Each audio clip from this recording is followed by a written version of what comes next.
केंद्र सरकार किसानों से अब बुधवार को बात करेगी। कोरोना कॉलर ट्यून पर बिग बी ने फैन से मांगी है माफी। बहरहाल शुरू करते हैं आज का न्यूज ब्रीफ। शिवसेना नेता संजय राउत की पत्नी वर्षा से ईडी ने मनी लॉन्ड्रिंग मामले में पूछताछ की है। ईडी ने पीएमसी बैंक घोटाले से जुड़े मामले में उन्हें समन भेजा है। प्रधानमंत्री Narendra Modi eastern dedicated freight corridor के new Bhaupur new Khurja section का वीडियो कॉन्फ्रेंसिंग के जरिए करेंगे उद्घाटन।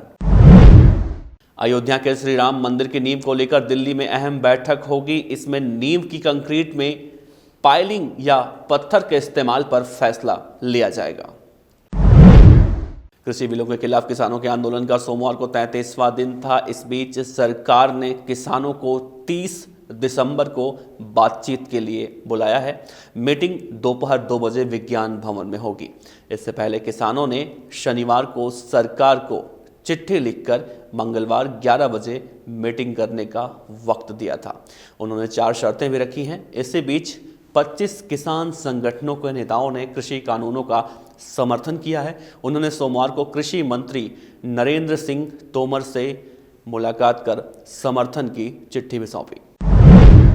प्रधानमंत्री मोदी ने सोमवार को 10वीं किसान रेल को हरी झंडी दिखाई। ये रेल महाराष्ट्र के संगोला से पश्चिम बंगाल के शालीमार तक जाएगी। रेल की मंजिल बंगाल थी तो मोदी भी अपने भाषण में बंगाल का जिक्र करना नहीं भूले।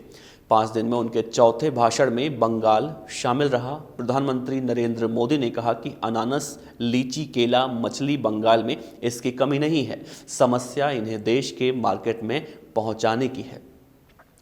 किसान रेल से बंगाल के लाखों छोटे किसानों को बहुत बड़ा विकल्प मिला है। इससे पहले 24 और 26 दिसंबर को अपने 3 भाषणों में प्रधानमंत्री नरेंद्र मोदी ने बंगाल का जिक्र किया था। पूर्वी दिल्ली के नगर निगम ऑफिस में आम आदमी पार्टी और बीजेपी पार्षदों ने जमकर किया हंगामा। दोनों पक्षों के बीच जमकर जूते चप्पल भी चले। न्यूज एजेंसी के मुताबिक पार्षद फंड की हेराफेरी और केंद्र सरकार के नए कृषि कानूनों के खिलाफ प्रदर्शन कर रहे थे, तभी उनके बीच मारपीट शुरू हो गई। इस वीडियो में कुछ पार्षद हाथ में चप्पल तो कुछ पार्षद जूता लहराते हुए दिखाई दे रहे हैं।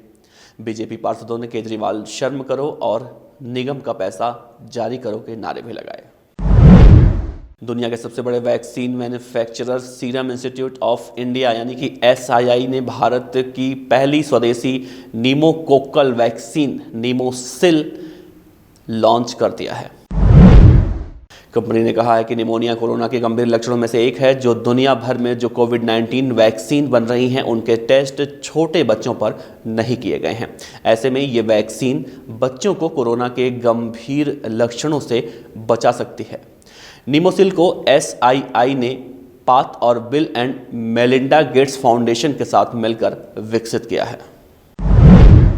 सोमवार यानी कि 28 दिसंबर को कांग्रेस का स्थापना दिवस था। देश की सत्ता पर सबसे लंबे वक्त तक काबिज रहने वाली कांग्रेस 2019 लोकसभा चुनाव में सिर्फ 52 सीटों पर सिमट गई थी और यही नहीं, संयुक्त प्रगतिशील गठबंधन यानी कि UPA का नेतृत्व करने वाली कांग्रेस अध्यक्ष सोनिया गांधी को भी बदलने की अब मांग तेज हो गई है। शिवसेना सोनिया की जगह राष्ट्रवादी कांग्रेस पार्टी प्रमुख शरद पवार को UPA का अध्यक्ष बनाना चाहती है और इसको लेकर शिवसेना और कांग्रेस में एक दरार भी नजर आने लगी है। पीएमसी बैंक घोटाला में वर्षा राउत को प्रवर्तन निदेशालय यानी कि ED के समन पर उनके पति और शिवसेना नेता संजय राउत ने केंद्र के खिलाफ सख्त बयान दिया है। राज्यसभा सांसद संजय राउत ने सोमवार को प्रेस कॉन्फ्रेंस कर कहा कि मुझसे पंगा मत लेना, मैं नंगा आदमी हूं और बाला साहब का शिव सैनिक हूं। राउत ने कहा, मैं इस तरह की चीज़ों से डरने वाला नहीं हूं। ED बीजेपी के एजेंट की तरह काम कर रही है। मेरी पत्नी को सियासी विरोध की वजह से समन भेजा गया है। इधर मुंबई में ED के ऑफिस के बाहर शिव सैनिकों ने बीजेपी कार्यालय का बैनर भी टांग दिया।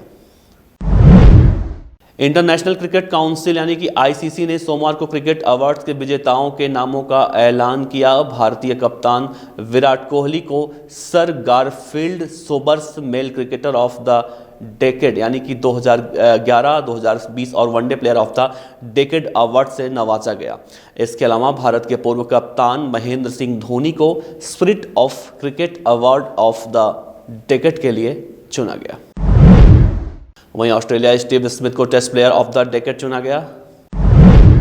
देश में कोरोना से ठीक हो चुके मरीजों में एक नया संक्रमण सामने आ रहा है। इतना खतरनाक है ये संक्रमण कि लोगों की जान बचाने के लिए उनके शरीर के अंग तक को काट कर निकालना पड़ रहा है। इस नए संक्रमण का नाम है ब्लैक फंगस। इसके लक्षण क्या हैं, ये कितनी खतरनाक है? अगर ये बीमारी किसी को हो जाए तो मौत की आशंका बहुत ज़्यादा होती है। यूपी के कानपुर में डाक विभाग की बड़ी लापरवाही सामने आई है। यहाँ पर इंटरनेशनल क्रिमिनल छोटा राजन और बागपत जेल में मारे गए शॉप शूटर मुन्ना बजरंगी की फोटो वाले डाक टिकट जारी किए गए। इन टिकटों के जरिए देश में कहीं भी चिट्ठी भेजी जा सकती है। ये टिकट माइलस्टॉम्प योजना के तहत छापे गए हैं। मामले ने तूल पकड़ा तो अब डाक विभाग ने जांच के आदेश दिए हैं। मोबाइल में कोरोना कॉलर ट्यून को लेकर अमिताभ बच्चन इन दिनों काफ़ी चर्चा में हैं। अमिताभ बच्चन को एक फ़ैन ने तो सोशल मीडिया पर ही पूछ लिया कि कोरोना वाली कॉलर ट्यून कब बंद होगी। इस पर अमिताभ बच्चन ने जवाब भी दिया है और माफ़ी भी मांग ली है। अमिताभ बच्चन ने जवाब में कहा कि मैं देश, प्रांत और समाज के लिए जो भी करता हूं वो बिल्कुल ही निःशुल्क करता हूं। आपको कष्ट हो रहा है तो मैं क्षमा प्रार्थी हूं, लेकिन यह विषय मेरे हाथों में नहीं है। केंद्रीय गृह मंत्रालय ने कोविड-19 मरीज के सर्विलांस के लिए लागू की गई गाइडलाइंस की अवधि अब 31 जनवरी 2021 तक की बढ़ा दी है। अमेरिकी राष्ट्रपति डोनाल्ड ट्रंप ने $900 बिलियन यानी कि करीब 66 लाख करोड़ रुपए की कोरोना राहत राशि के प्रस्ताव पर दस्तखत कर दिया। यूनाइटेड किंगडम में वायरस के नए स्ट्रेन के चलते टियर 4 के प्रतिबंध लगा दिए गए हैं, जिसमें गैर जरूरी दुकानें, मनोरंजन के साधन पूरी तरह से बंद रहेंगे। पूर्वी दिल्ली के नगर निगम ऑफिस में आम आदमी पार्टी और बीजेपी पार्षदों ने जमकर हंगामा किया। दोनों पक्षों के बीच जमकर जूते चप्पल भी चले। तो ये थी देश और दुनिया की सबसे अहम खबरें। आप देखते रहिए लोकल न्यूज़। साथ ही हमारे इस वीडियो को लाइक कीजिए, सब्सक्राइब कीजिए और अगर आप हमें फेसबुक पर देख रहे हैं तो हमारे पेज को लाइक कीजिए। धन्यवाद।